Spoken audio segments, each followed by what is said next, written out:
باسم الآب والابن والروح القدس الإله الواحد آمين.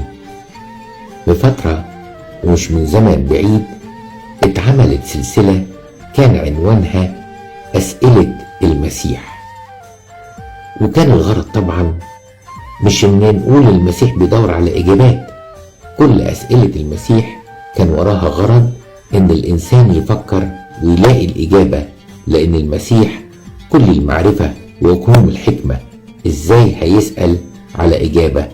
المهم اتطورت الفكرة وفكرت ان انا كل يوم الصبح طول فترة الصوم دي التقي معاكم مع أسئلة الله بصفة عامة، سواء في العهد القديم او في العهد الجديد، وهنركز بالاكتر عن العهد القديم.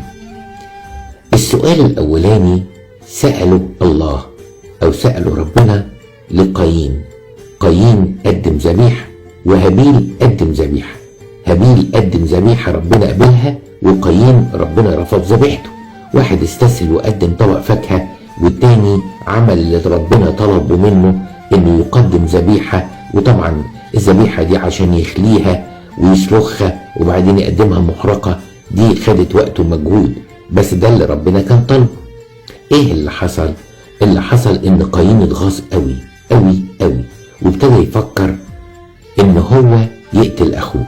وهنا جه السؤال اللي سأله ربنا لقايين، قال له كده: لماذا اغتصت ولماذا سقط وجهك؟ انت ليه عامل في نفسك كده؟ ليه بتتغاظ يا حبيبي؟ فكر يا قايين، انت بتتغاظ ليه؟ لو كان قايين فكر كان عرف ان سبب الغيظ اللي جوه قلبه هو خطية تانية اسمها الغيرة.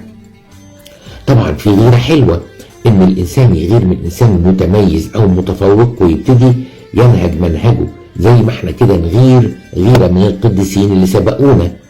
لكن في غيرة وحشة، غيرة وحشة كلها اساسها ذات واساسها كراهية. والحقيقة الغيظ بيعمل الانسان عن القرار السليم او القرار السهل او القرار المتاح. كان ممكن جدا، وده ربنا ادى الاجابة لقايين، ان لو قايين اجتهد شوية وقدم ذبيحة حلوة كان ربنا قبلها، لكن هو لجأ لقرار صعب وبايخ وفيه خطية، انه يتخلص من اخوه فمبقاش في حد مضايقه بعد كده في حياته. يا خبر ابيض على الغيظ، ويا خبر ابيض على الغيظ اللي مليان غيرة. احنا بقى هنفكر النهاردة مع بعض، يا ترى انا بتحارب بالغيرة؟ وهل الغيرة تنشئ في قلبي غيظ؟ بصراحة الغيرة السلبية لازم هتنشئ غيظ، ومش الحل ان انا اغير من انسان متميز عني. الحل ان انا اجتهد واعمل اللي عليا، وزي ما ربنا يديني هيكون. لكن الغيظ والغيرة خطية صعبة.